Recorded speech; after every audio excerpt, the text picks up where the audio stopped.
Hello बच्चों, आपका स्वागत है हमारे YouTube चैनल अंकित केमिस्ट्री गुरुकुल इंदौर में। मेरा नाम है अंकित सर और इस YouTube चैनल पर मैं आपको पढ़ाऊंगा ऑर्गेनिक केमिस्ट्री, इनऑर्गेनिक केमिस्ट्री और फिजिकल केमिस्ट्री के कंसेप्ट्स। तो अभी हम कवर कर रहे हैं केमिस्ट्री क्लास 11th के अपने chapter some basic concepts of chemistry को, और जिसमें हम कवर कर रहे हैं NCERT सॉल्यूशंस की सीरीज़। तो अभी हम सॉल्व कर रहे हैं क्वेश्चन नंबर 11 को। बाकी के जो 10 क्वेश्चन हैं वो आपको इस प्लेलिस्ट में अवेलेबल हो जाएंगे। तो चलिए आगे बढ़ने से पहले एक छोटा सा रिक्वेस्ट कि प्लीज़ हमारे चैनल को सब्सक्राइब करिए और इस वीडियो को शेयर कीजिए। What is the concentration of sugar C12H22O11 in mole per liter if its 20 gram are dissolved in enough water to make a final volume up to 2 litre. ठीक है, तो बच्चों ये जो क्वेश्चन है बेसिकली इसमें अब आपको सबसे लास्ट में जो निकालना है वो concentration in terms of molarity निकालना है। यानी ये जो पूरा क्वेश्चन है बेसिकली मोलारिटी के कंसेप्ट पर बेस्ड है। तो मोलारिटी का जो कंसेप्ट है वो बहुत सिंपल है, number of moles divided by total solution, total volume of the solution. तो चलिए शुरू करते हैं। तो सबसे पहले तो हम इसमें निकालेंगे बच्चों उस शुगर का जो मॉलिक्यूलर मास है या जिसे हम मोलर मास बोलते हैं। So molar mass of C12H22O11, ये हमें सबसे पहले यहाँ पर कैलकुलेट करना है। ठीक है, तो कार्बन का atomic mass is 12, number of atoms भी 12 हैं, प्लस हाइड्रोजन के 22 एटम्स हैं, एटॉमिक मास इज 1, ऑक्सीजन के 11 एटम्स हैं, एटॉमिक मास इज 16। इसे जब आप सॉल्व करेंगे तो फाइनली कितना आने वाला है, this is 144 plus 22 plus 11 multiplied by 16, this is 66 and 66,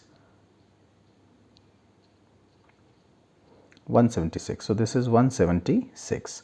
तो यानी कि फाइनली ये जो सॉल्व होकर आएगा दिस इज 342 ग्राम पर मोल। ठीक है, ये आ गया हमारा मोलर मास। अब हमें निकालना है कि जो गिवन अमाउंट है दैट इज 20 ग्राम जो दिया हुआ है सोल्यूशन का, उसमें मोल्स कितने आएंगे। तो चलिए उसको कैलकुलेट करते हैं। So now we will calculate number of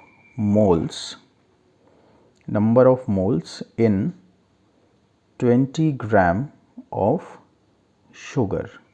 तो अब इसमें नंबर ऑफ मोल्स हम निकालेंगे। So amount taken upon molar mass that is 342। इसे जब अब आप लोग सॉल्व करेंगे तो इसकी जो वैल्यू निकल कर आएगी दैट इज 0.0585 मोल। ठीक है, चलिए आगे बढ़ते हैं।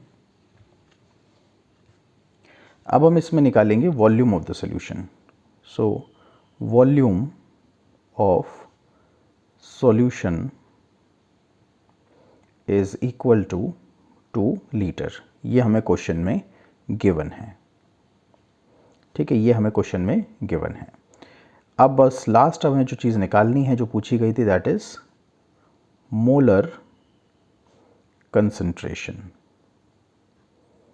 तो अब हम निकालेंगे इसमें अपना मोलर कंसंट्रेशन का वैल्यू। तो मोलर कंसंट्रेशन का जो वैल्यू है that is number of moles of solute divided by volume of solution in liter। तो volume of solution in litre, तो मोल्स जो हमने निकाले थे वो थे 0.0585 and then this is divided by the volume which is 2 litre.